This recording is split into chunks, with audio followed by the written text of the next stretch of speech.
Bienvenidos a un programa más de Primer Plano. Tenemos que empezar, no es nuestro deseo, pero la realidad así nos obliga, con el tema de la violencia.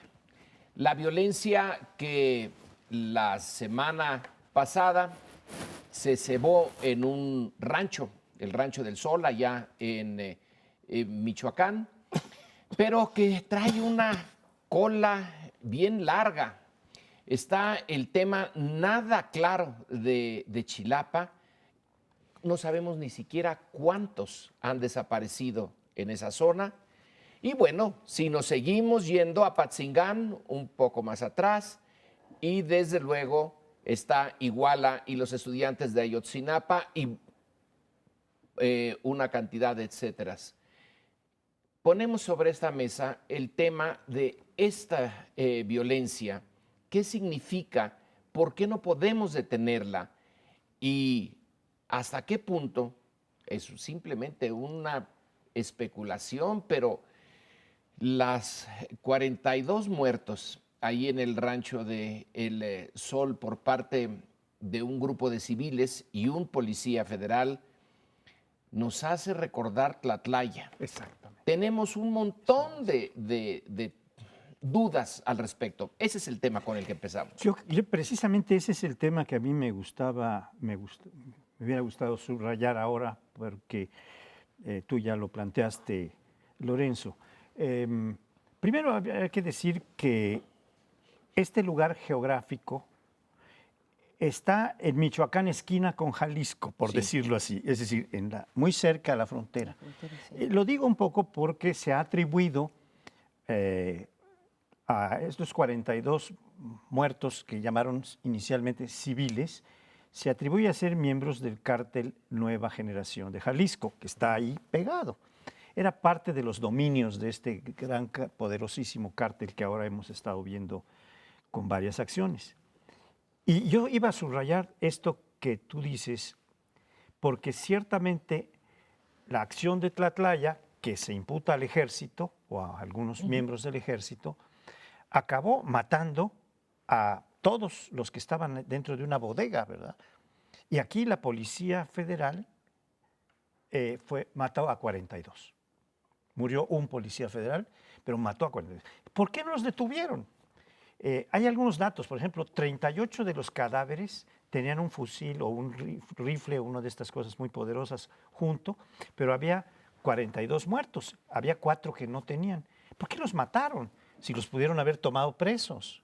Es decir, hay aquí esta interrogante de si no están decidiendo acabar con todos estos como una especie de, pues no sabemos, de venganza, de elección, de docencia, así.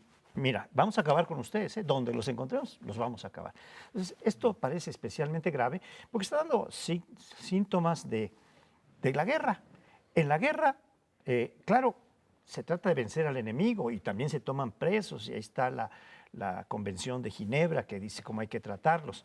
Pero donde pueden matarlos, los matan, porque están acabándose, están en un proceso de guerra de extinción del contrario, ¿no? Y aquí parecen haber señas de esto. Por lo menos a mí me lo parece. Si tuviera alguna intención pedagógica, ya les debería haber quedado claro a las autoridades mexicanas, pues que no sirve esa pedagogía, ¿sí? Como también ha quedado demostrado en el mundo que la pena de muerte tampoco actúa como un inhibidor de ciertos crímenes, ¿no? O sea, no es el tamaño de las penas lo que lleva a inhibir estas conductas, sino la efectividad de la justicia.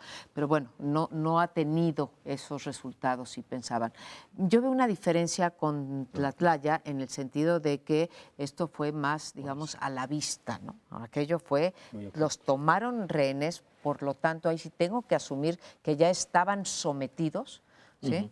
Y los meten a una... y ahí hay un fusilamiento. Esto fue, nunca los detuvieron, fue más al aire libre, ahí vemos una cosa espantosa de escena en los cadáveres, ahí en los portales, que se ven ahí vestidos con mezclilla y demás, ¿no? Y también nos muestra que no, pues ha sido muy poco efectivo la lucha esta contra los delincuentes o contra el crimen organizado. Entonces veo esa diferencia, sí veo en cambio que seguimos con esta teoría, ¿se acuerdan que alguna vez lo discutimos aquí, lo del índice de letalidad?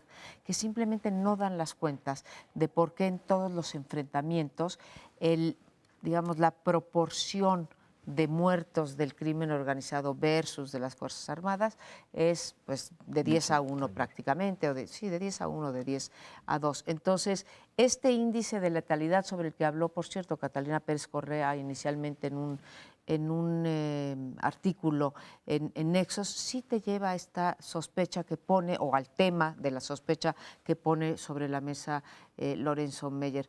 No es normal que en una guerra de este tipo, porque sí es una guerra, ¿sí?, siempre haya más muertos de un lado que del otro, ¿no? Sí, pareciera que cada vez que tocamos este tema diéramos una especie de parte de guerra o comentáramos sobre parte de guerra. Es decir, ya es prácticamente una confrontación de guerra civil, pareciera, contra el crimen organizado. Así le llamó Vicente Fox una guerra sin cuartel contra el narcotráfico. Después Felipe Calderón retomó la idea de una guerra, que después dijo, no hemos dicho que es guerra, es operativos, es en fin, es aplicación de la ley, pero sí es una guerra que pareciera condenada a perpetuarse, como lo hemos comentado varias veces, como una guerra de guerrillas en donde de pronto pues no puedes, no es una guerra convencional en la que alguna de las dos partes termina imponiéndose sobre la otra, sino que es una que puede permanecer y permanecer y prolongarse, y donde muchas veces así sucede, habría que tener algún tipo de armisticio. Aquí es muy difícil porque es sobre la violación de la ley que afecta a ciudadanos. Entonces lo que de nueva cuenta pues habría que replantear es el esquema, si esa es la mejor forma de combatir el crimen organizado. En algunos casos no hay de otra, cuando directamente afecta a ciudadanos, tiene que tratar de haber una aplicación de la ley por parte de policías, etcétera.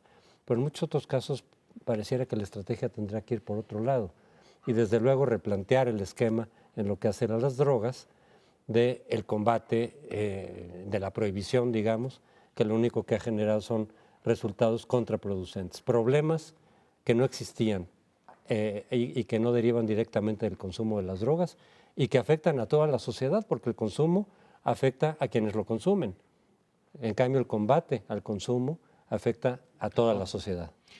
Varios puntos salen aquí, quizá no nos dé tiempo de todos.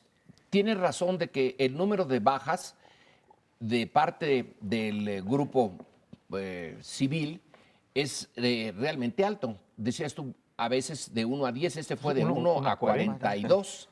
Es altísimo. Si suponemos que es del grupo de Jalisco Nueva Generación, resulta que cuando derribaron el helicóptero, el Cougar, se veían bastante bien preparados. Entonces no hay, si son el mismo grupo, qué raro que pudieran en un momento derribar al Cougar y salir avantes, y en el otro parecieran una masacre. Ahora, la sociedad mexicana también tiene aquí una responsabilidad. Pareciera no importar el que a este tipo de personajes se les elimine esa limpieza social que parece tolerarla la sociedad mexicana. No se pone el mismo énfasis en los muertos de la Normal de Ayotzinapa, que sí, eran estudiantes, bona fide, y lo de Tlatlaya y esto. ¿Estamos tolerándolo? A lo mejor sí. Por otro lado, el ejército tiene el ejército, aquí fue la policía, pero también estaba el ejército.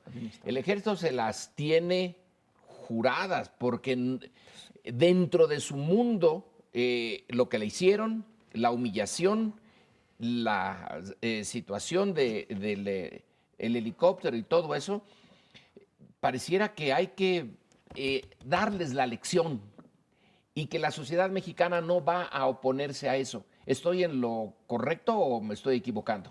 Yo no sé, pero lo que tú dices en primer lugar de por qué en este Rancho del Sol se veían tan mal vestidos, tan mal armados, y supongo que también mal comidos, porque a lo mejor esta es una parte de otro cártel. Había una vinculación muy grande entre el cártel de la familia, después, ¿cómo se llaman? Los caballeros templarios. Con el cártel Nueva Generación de Jalisco. Y esto está en un punto intermedio entre los dos territorios. Puede ser que estos fueran más bien, en su mayoría, del cártel de los templarios. Pero bueno, era un pequeño reducto, por lo que veo, un rancho, que no tenía muchas condiciones, a diferencia del que tumba el helicóptero, que eran pues un grupo de élite del cártel de Nueva Generación contra un grupo de élite del ejército. Sí. Porque se tumban a un helicóptero que tenía unas proporciones muy grandes, iban 18 gentes adentro, algunos eran tripulación, pero la mayoría eran gentes de primera línea que combatían, que estaban buscando a líderes de este cártel. Esta es una especie como de venganza por la cola, por la colita, porque es muy chiquito el grupo en cuanto a armas, en cuanto a capacidad. Sí. Y entraron con una fuerza descomunal e incontrastable, ¿no? Se los acabaron. Algunos dispararon un poco, alcanzaron a matar a uno, pero les mataron a 42. Estamos en presencia ya de un enfrentamiento en el que había claramente información de que allá había un ranchito, que era una especie de reducto, tal vez, una reserva, pero no tan bien armada y tan bien organizada como la de los 39 bloqueos que se hicieron en Jalisco, en torno de Guadalajara y aledaños, y el tumbar a este helicóptero. Bueno, al menos a mí me explica que esta es una operación contra un grupo más débil del cártel. Tienes razón, Francisco José, hasta en los cárteles hay clases sociales, sí, ¿no? Claro, claro. Pero, Lorenzo, es cierto lo que tú dices, hay una gran tolerancia en las encuestas. Se han levantado encuestas sobre esto que alguna vez, y no me gusta citar al exgobernador del Estado de México, Montiel, pero que si las ratas tenían derechos humanos, ¿no? Pero vaya, esa discusión siguió y se levantaron encuestas, se han levantado encuestas todavía recientemente, en donde la sociedad en general o los que contestan las encuestas dicen que está justificado, ¿sí?, matar a una persona que es secuestrador, que comete delitos contra la salud, etcétera. O sea, a los narcotraficantes, a los extorsionadores, etcétera. Incluso, pues, como lo sabemos muy bien, hay mucha gente en México que piensa que la pena de muerte debería de restablecerse. Verde, lo acaban de volver Así a publicar. es, o sea, entonces sí hay una gran tolerancia. No hay tolerancia, por ejemplo, hacia lo de los estudiantes, o sea, pero además se concibe, ¿no? Es Ayotzinapa, son estudiantes, etcétera. Hay una menor tolerancia a esto que decimos que es la criminalización de la protesta social, de la cual a veces se abusa. Ahora, de parte del ejército, creo yo, y aquí corto una, ¿no?, ¿cómo se dice?, una lanza por el ejército, es que el ejército sigue en la peor situación posible, Lorenzo. O sea, no tienen un marco jurídico que los respalde, los mandaron a la calle, siguen en la calle, han sido bárbaramente institucionales, sin reparar, ¿sí?, en que, o reparando, pero aguantándose los costos que eventualmente puede traer el futuro para ellos y decir, ustedes cometieron crímenes de lesa humanidad o qué sé yo, sí, y violaciones de derechos humanos, pero bueno, los avientan a la calle y no les dan el respaldo jurídico. Es una cosa que nuestra clase política no ha querido atender, Lorenzo, y que debiera. Yo creo que el ejército ha sido, en ese sentido, una de las víctimas de esta guerra. Sí, aunque por otro lado también, pues a la falta de protocolos ellos mismos han afectado a ciudadanos, no solamente delincuentes, sino a veces también ciudadanos. Pero esta cuestión de la tolerancia de la que hablan, creo que tiene que ver también, que no la justifico desde luego, pero tratándola de entender, con la ineficacia de la justicia. Es decir, mucha gente dice, pues que los maten porque luego se van a escapar, porque luego en el proceso se van a salir. Eso de los derechos humanos puede ser muy bonito en términos abstractos, pero se traduce en una ineficacia en términos de la persecución y de lo que se está buscando. Entonces creo que ese es el sustento, digamos, de la tolerancia a afectar derechos humanos de los delincuentes. Y por eso pegaba lo de la publicidad de las ratas. Sí. Es la ineficacia del sistema judicial lo que está alimentando esta tolerancia de violar los derechos humanos. Ahora, que conste que ya se nos terminó el tiempo, no hemos visto lo de Chilapa. Eso queda que en una oscuridad inaceptable. Pero en fin, se nos terminó el tiempo, así que nos despedimos, pero espérenos. Regresamos y en este bloque vamos a una segunda lacra, un segundo jinete del apocalipsis de la sociedad y del gobierno mexicanos, que es la corrupción. Los otros son la desigualdad y la pobreza, creo yo, pero vaya, en ese orden de preocupaciones están en la ciudadanía los problemas que aquejan a nuestro país. Y queremos atender ahorita el de la corrupción. Y lo hacemos ya que estamos en una época electoral ligado a las elecciones. Las elecciones han resultado ser, o el proceso electoral, esta época electoral, ha resultado ser particularmente dañina para la clase política y particularmente ilustradora para nosotros de los actos de corrupción que cometen los servidores públicos, ya sean designados o electos popularmente. Hoy nos amanecimos otra vez con el caso de Nuevo León y el gobernador Medina, que, bueno, pues está acusado desde de lavar dinero y sobre todo cuando uno piensa en los motivos, o bueno, no en el mecanismo que utilizó más bien el gobernador, extorsionando, ¿no?, a los proveedores, así de simple, extorsionando.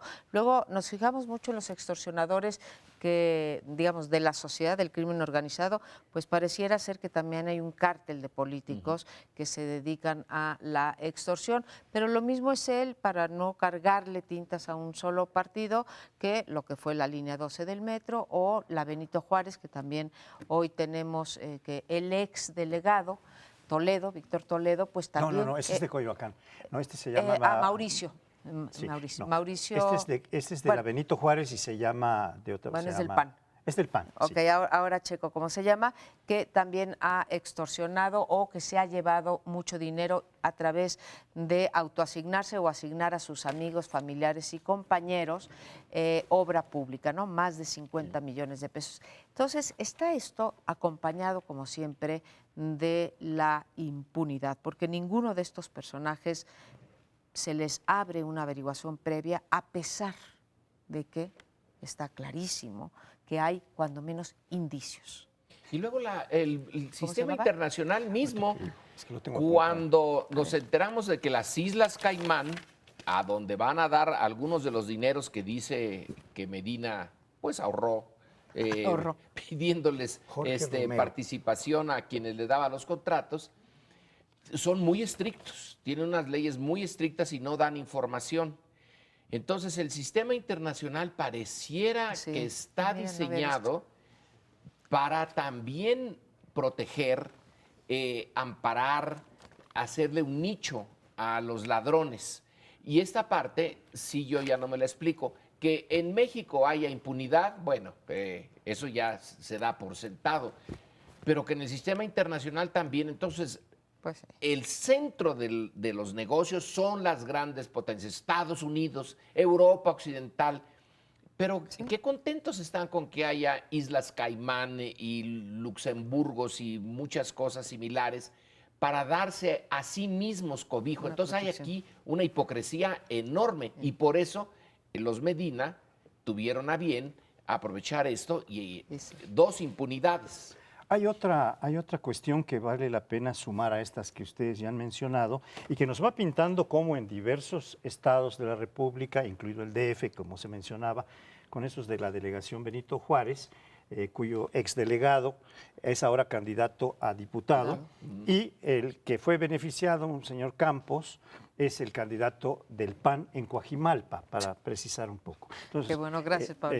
Y está el asunto de la imputación que le está haciendo el candidato, a través de su jurídico, el candidato del PRI en Michoacán a Aureoles, que le imputa haber gestionado contratos y prestaciones, o no sé qué hay en ese paquete muy grande de más de 5,000 millones de pesos, a empresarios michoacanos, les gestionó obras, etcétera.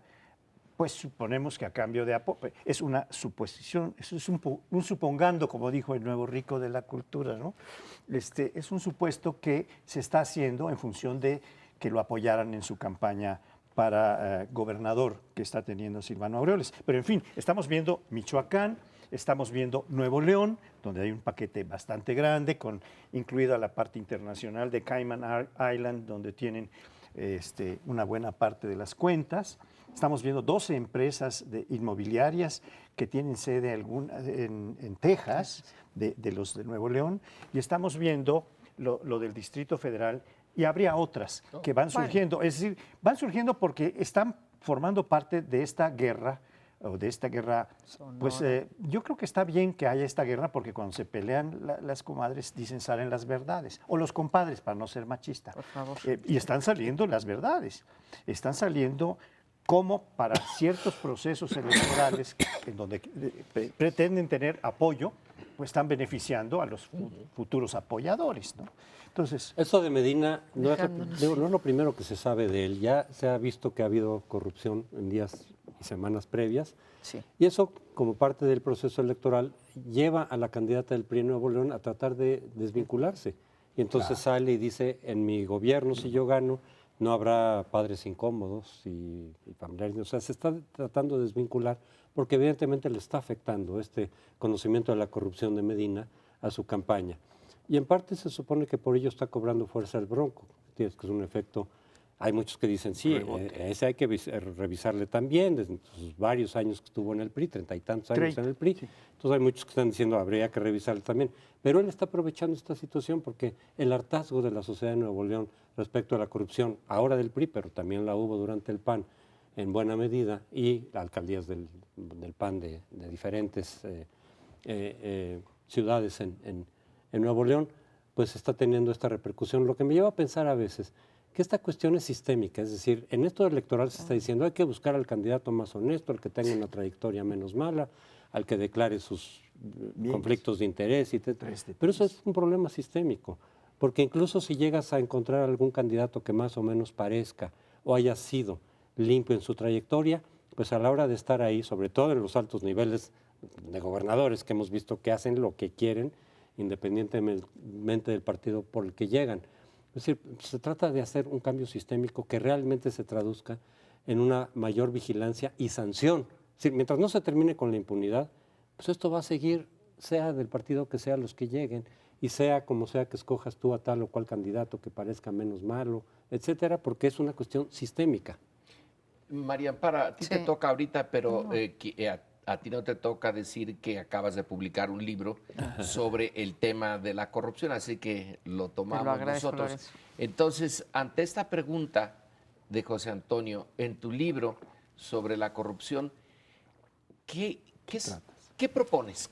Una propuesta factible para un sistema como el mexicano.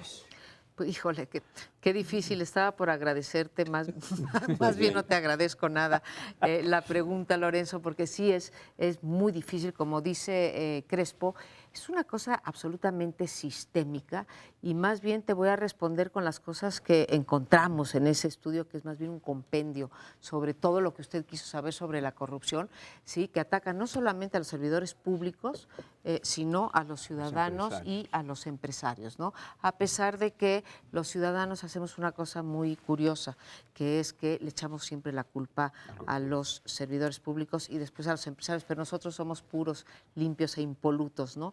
Y ahí se revisa, Lorenzo, cuáles son los esfuerzos anticorrupción desde 82, cuando se hizo el primer control, eso que llamábamos intraorgánico, porque era del propio Ejecutivo, que fue la Secretaría de la Contraloría. Pieza moral de la sociedad, ¿no? Sí, la renovación moral, ¿te acuerdas? Con Miguel de la Madrid. Y cómo han fracasado. Yo creo que han fracasado, y quizá ahí estuviese la respuesta, Lorenzo, en que tenemos, decía Tácito, que son mucho más corruptos aquellos estados que tienen muchas leyes, que nosotros somos especialistas en ello.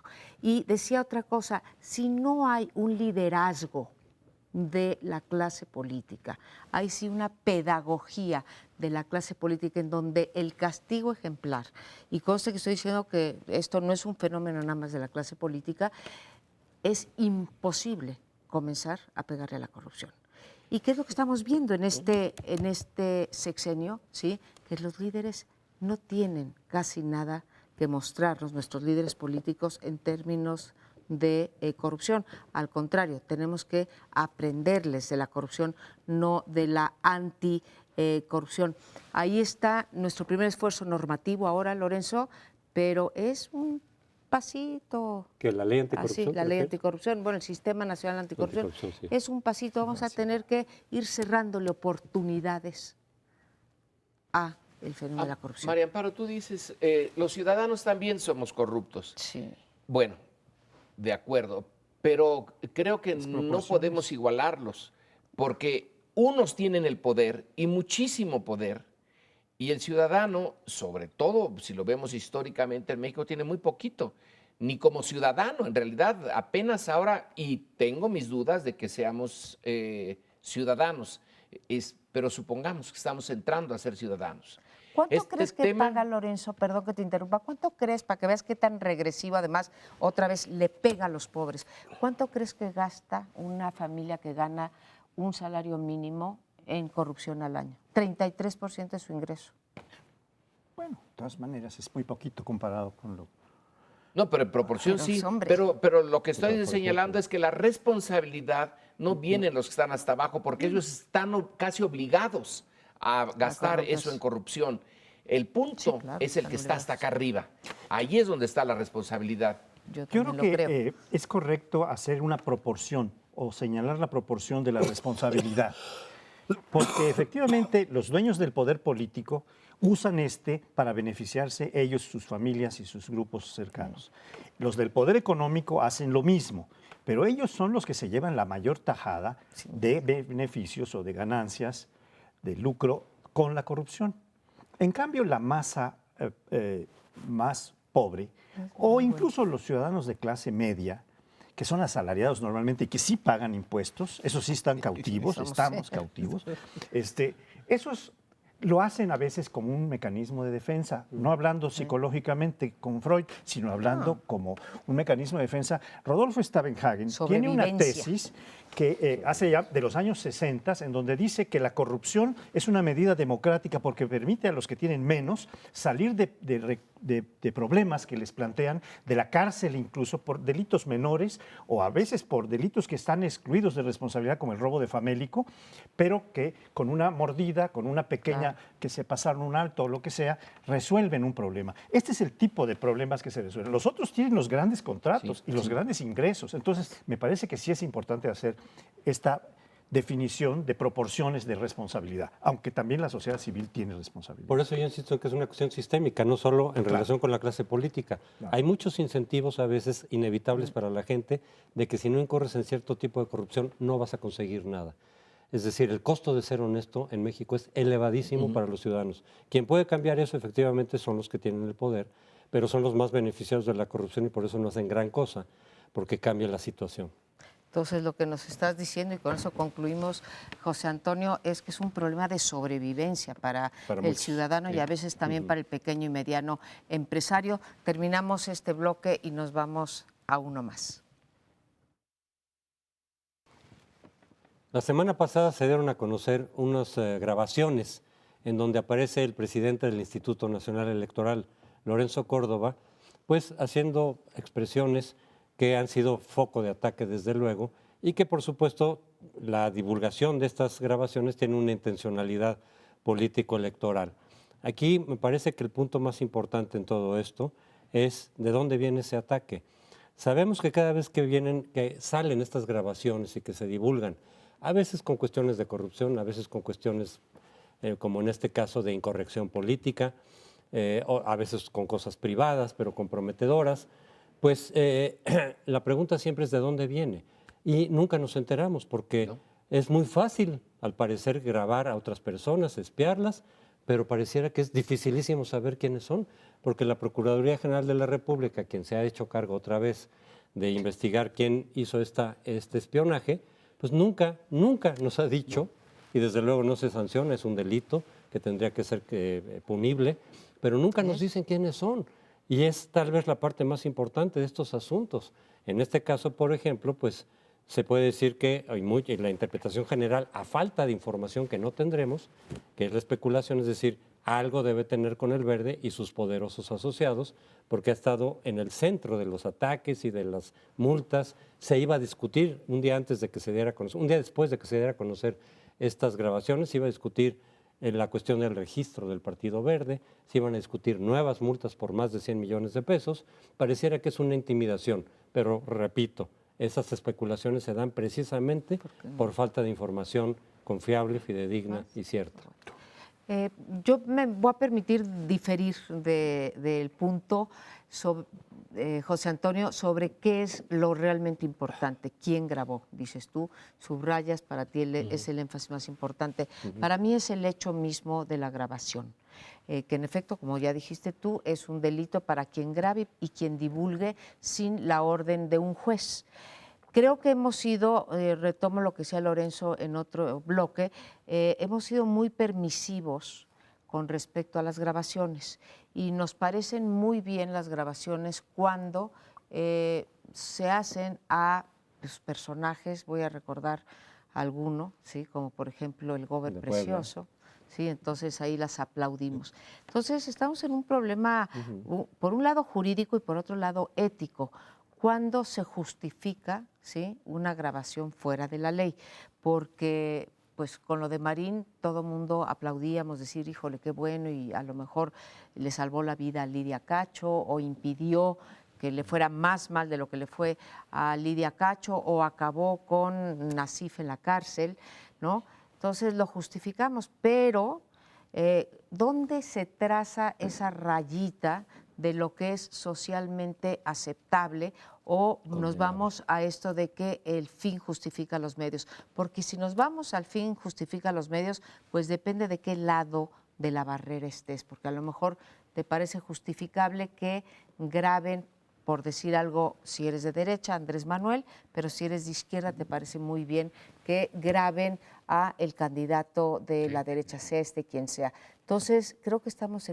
metidos en un problemón y yo le mando mi solidaridad a Lorenzo Córdoba, porque ahí hay otro delito. El jefe indígena estaba extorsionando también al presidente del INE. Pues yo veo dos problemas aquí y distintos.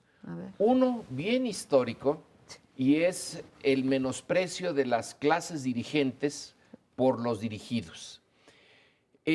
Lo de Lorenzo Córdoba no se trató de una grabación de algo, por ejemplo, que estuviera de su vida privada, de un amante, cosas por el estilo. Se trató en cosas de su trabajo, que es una pena que la clase dirigente pueda todavía tener esas actitudes que eran muy comunes, yo las consideraba en el pasado y que siguen siendo comunes todavía hoy. Pero en fin, personalmente no tengo, me siento mal de que le hayan hecho esto a Lorenzo Córdoba, pero también me siento mal de que siga habiendo esa actitud de esa distancia entre clases. Es una distancia que será cultural, no sé. El otro punto, que alguien comentando yo esto, dice, pero ¿qué no sabía que lo estaban grabando? Una persona que sí sabe de esto dice, ya sabemos que en esos puestos cada llamada telefónica es una conferencia de prensa. Se puede usar o no, pero él lo sabía. Claro. Entonces, si lo sabía, ¿por qué lo hizo? ¿Qué hay de irracional en eso? Y quien me lo dijo, que estaba en un puesto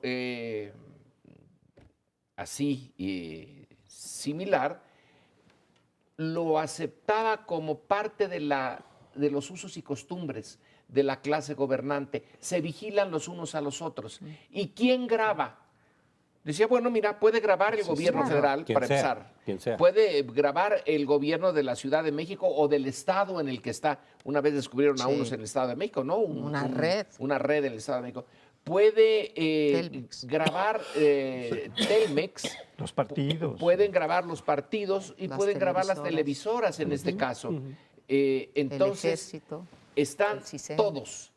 Así que mientras no se resuelva eso, mientras no haya uno solo que por fin caiga, la Procuraduría haga algo, todos nos conviene suponer que cada conversación está grabada. Entonces no vamos a poder usar ni los teléfonos ni el internet con plena libertad. Yo creo que tendremos que volver a las cartas.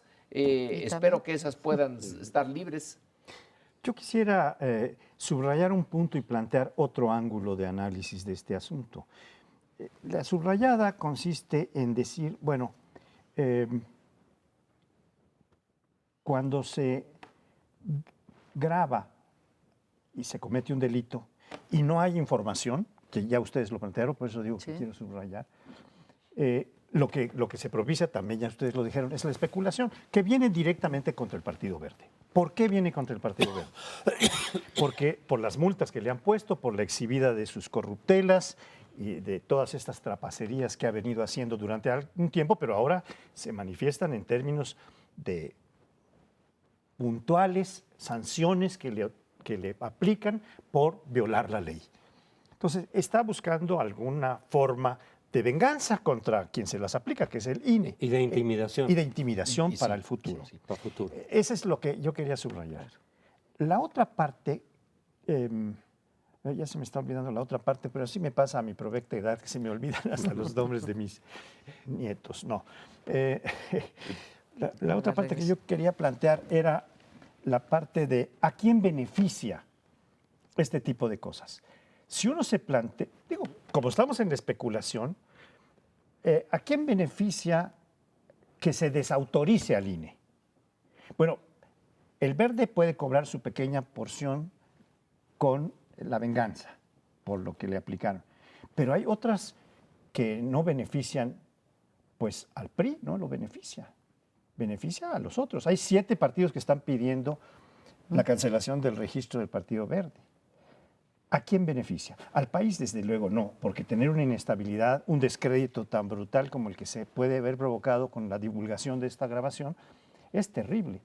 Yo creo que estamos en el peor de los mundos.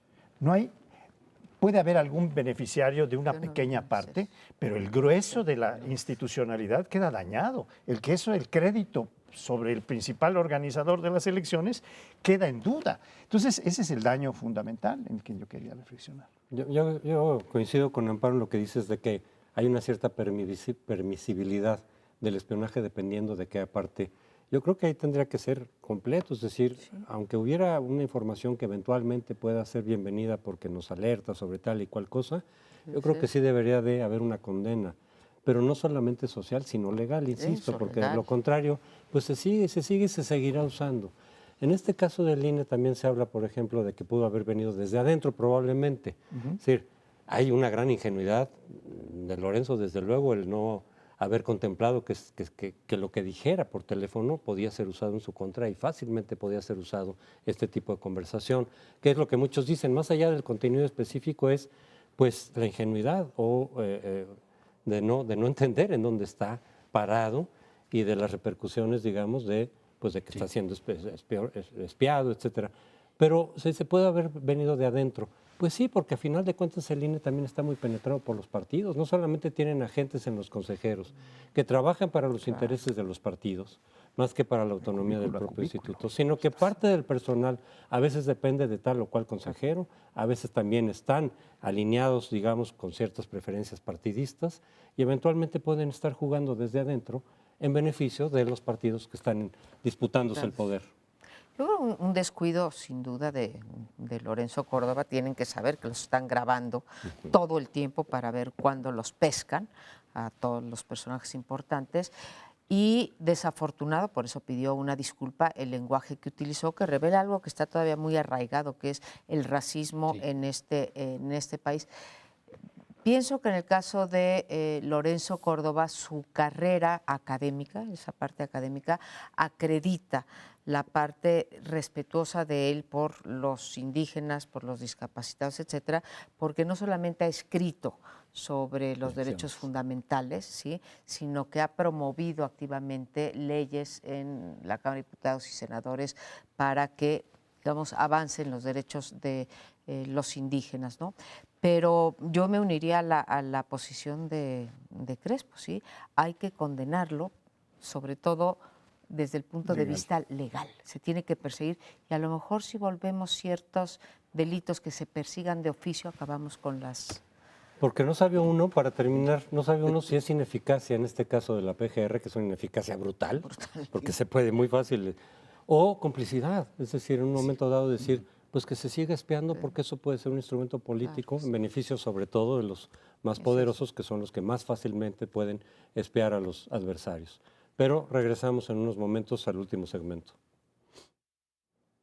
Ahora nos vamos con un tema electoral, pero a otro continente. Nos vamos a España, donde aparentemente el resultado de las elecciones intermedias, o que fueron básicamente para alcaldías, cambia el panorama político de esta nación, que nos es muy próxima en términos culturales y en otros. España tenía como dos fuerzas fundamentales, al Partido Popular y al Partido Socialista Obrero Español. Estas siguen siendo las más votadas, según más del 90% de la votación que vi reportada. El PP saca el 27% de los votos y el PSOE saca el 25% de los votos. Pero ahí no está lo importante es cuánto reculan o regresan los partidos principales en relación con las otras fuerzas emergentes del panorama político español. Y tenemos que aprender en México mucho de esto que está ocurriendo en España en este momento, porque vamos a ver los resultados de las elecciones del 7 de junio y vamos a comparar con esto. Creo yo que habría que hacerlo. ¿Cuáles son las dos fuerzas políticas emergentes que han surgido? Una que se llama Ciudadanos, porque nace en Cataluña y entonces le ponen este nombre, y, que gana las elecciones en varios puntos, pero muy destacadamente la alcaldía de Barcelona.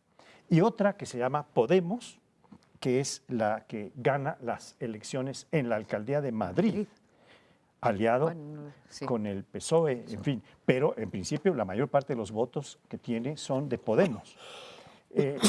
Hay todavía otras dos ciudades importantes que estaban definiéndose en estos días, pero que también pudieron haber ganado estas fuerzas emergentes, que son las de Valencia y la de Sevilla.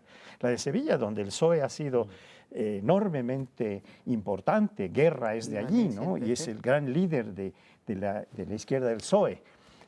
Fue vicepresidente del gobierno español. Bien, de tal manera que estamos en presencia de una nueva correlación de fuerzas, de un nuevo sistema de partidos que está surgiendo. Por eso digo que puede haber un cambio que vale la pena comparar con México, que tenemos un nuevo sistema de partidos con 10 partidos concursando, donde hay algunos muy nuevos, como Morena, nuevos no en cuanto a su fuerza social y su historia, sino en cuanto que van por primera vez a elecciones con el nombre de Morena, me refiero en este caso. Y están los otros, el Partido Humanista y el Partido de Encuentro Social. Pero en este caso de España, que es a donde vuelvo, para dejarlos a la discusión, estamos viendo un cambio sustantivo, porque hay fuerzas muy importantes, unas vienen del M19 y otras vienen del movimiento de la sociedad civil catalana, que han permeado a toda España. Déjate complemento algunos datos, Francisco José. Sí. Por ejemplo, en el caso de Barcelona gana un independiente, ni PP, ni Ciudadanos, ni Podemos, ni PSOE. Una independiente, así como el Bronco en México, se hace de Barcelona, ¿no? Hay otras cosas muy notables de donde sacan todos sus votos Podemos y Ciudadanos, es de los jóvenes, o la mayor parte de sus votos, y de las ciudades. El PP y el PSOE, pues como siempre suele ocurrir, sí, se quedan más rezagados, digamos, las zonas más rurales o más atrasadas, y de ahí jalan. Otro dato importante es que, bueno, tanto Podemos como Ciudadanos, que se concebían no tanto como partidos políticos, sino como movimientos, van a tener, y que habían dicho que ellos no negociaban con nadie, pues se dieron cuenta que van a tener que negociar para poder formar gobierno. Estamos en el caso Madrid. De un país con régimen parlamentario, pues para tener un primer ministro, un presidente se llama ahí, del gobierno español, pues necesitas una mayoría en la Cámara, en las Cortes. Entonces, bueno, Podemos, bueno, ahora, claro, ahorita no hay generales, serán hasta diciembre. No sabemos si lo que vimos ayer en la votación está prefigurando lo que va a pasar en diciembre con las generales. Pero vaya, en las comunidades van a tener que negociar Podemos y Ciudadanos, y van a tener que negociar PSOE y PP con esos que miraban así de para abajo, pero va a tener que haber, y las sociedades democráticas avanzan haciendo alianzas. No tenemos que asustarnos de que no haya mayorías. Claro, el PP y el PSOE sí se tienen que asustar porque estaban muy a gusto y les rompieron su bipartidismo. México es un país bipartidista, básicamente, si te vas estado por estado. También aquí puede empezar a romperse el bipartidismo. Encuentro Social es uno de los partidos nuevos en nosotros, pero a diferencia de los españoles, nuestros partidos nuevos, algunos de ellos realmente no tienen nada de nuevos y son nada más una... ¿cómo le podemos llamar a esto?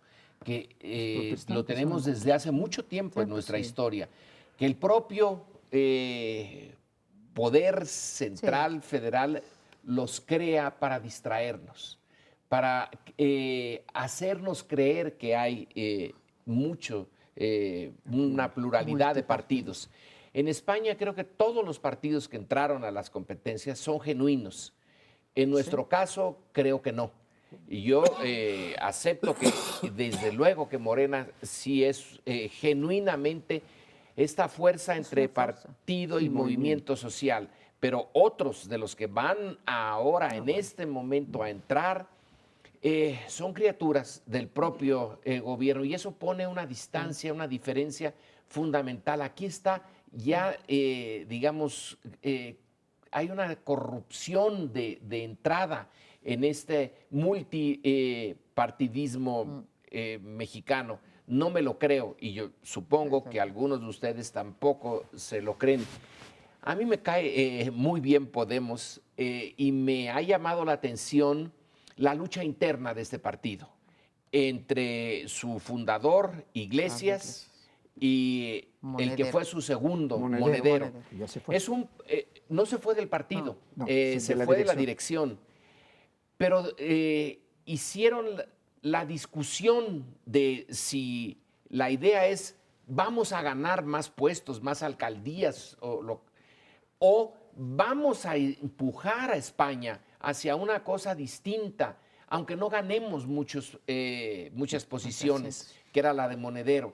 Ese choque eterno, diría yo, entre lo pragmático y los valores, vale mucho la pena volver a darle la vuelta ahí en España.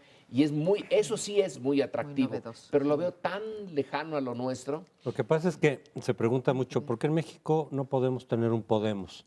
Y en parte ya explicaste, yo creo que fundamentalmente la razón, pues que hemos tenido partidos nuevos, a veces incluso genuinos, que luego decepcionan. Yo creo que el PRD en 89 fue en parte eso, una ruptura del PRI, pero también rompió digamos, lo que había hasta entonces, representó una esperanza para mucha gente y con el tiempo pues nos ha venido decepcionando por muchas razones, desde cómo ha gobernado, donde ha gobernado, pero ha habido otros partidos, estuvo Democracia Social que también era nuevo, que creo yo que fue genuino, Socialdemocracia, y después se pelearon por los recursos y por el financiamiento y entonces te va decepcionando. Yo creo que ahora el descontento se está mostrando de otra manera. Morena, algunos dicen, es el Podemos de México ahora. Bueno, no es enteramente nuevo, es un desprendimiento también del PRD y sobre todo, pues el líder que es López Obrador, tenemos ya muchos elementos para atrás para evaluarlo bien o mal. Los que lo evalúan mal. Ya gobernó. Ya gobernó, etcétera. Muchos ya lo evalúan mal, muchos lo siguen evaluando bien, que es su electorado, pero no es algo nuevo. Es decir, sabemos en todo caso la trayectoria de lo que representa Morena. Y quizá en donde se está manifestando este descontento serían los independientes, que es lo que estamos viendo en Nuevo León, con el Bronco, al decir aquí solamente bipartidismo, la izquierda no tiene ningún sustento social, no tiene ningún apoyo, es muy difícil que la izquierda se levantara ahí, pero el Bronco, que también es un desprendimiento del PRI en todo caso, pero ante la figura de candidatura independiente, representa una alternativa para muchos segmentos de la población en Nuevo León que desafía a los partidos tradicionales, pero no es un partido nuevo. A mí me interesaría subrayar este punto porque efectivamente, ¿dónde está lo nuevo y dónde está lo viejo? Lo nuevo está, en el caso de España, en que se cambia completamente la correlación de fuerzas y la situación de las posiciones políticas que tenían una dominancia PP y PSOE y ahora no la tienen tan clara, ¿no? Tienen un cuarto de la votación cada uno y los otros 2 cuartos se reparten entre diversas fuerzas, 2 de las cuales resaltan que son Podemos y Ciudadanos. Pero en México, efectivamente, la novedad, ¿cuál novedad puede tener un partido que está hecho a base de los protestantes, muy conservadores, por cierto, en ciertos temas? Registraron este partido que tú te refieres, Lorenzo, ese encuentro social, las huestes de los protestantes que llevaron todas las firmas y todos los requisitos que cumplieron. Tenemos otro partido que está hecho con viejos políticos también tramposones, como sí, como el Humanista, en donde está un señor Iris que estuvo en el partido que promovió Gilberto Rincón Gallardo, en Democracia Social, que se llamaba Alternativa Socialdemócrata y Campesina, y lo campesino era Iris. Y ahora no es nuevo. Tampoco es nuevo el Bronco. El Bronco tenía 30 años de ser militante del PRI y se le tienen ahí varias cosas pendientes que hay que averiguar. Sin embargo, sí cambia la correlación de fuerzas. El bipartidismo en Nuevo León está retado, está puesto en jaque. Eso es lo nuevo. Entonces, bien, perdón que pero tenemos que concluir porque hemos terminado este bloque en su tiempo. No nos deje para la próxima semana. Lo vemos en primer plano. Buenas noches.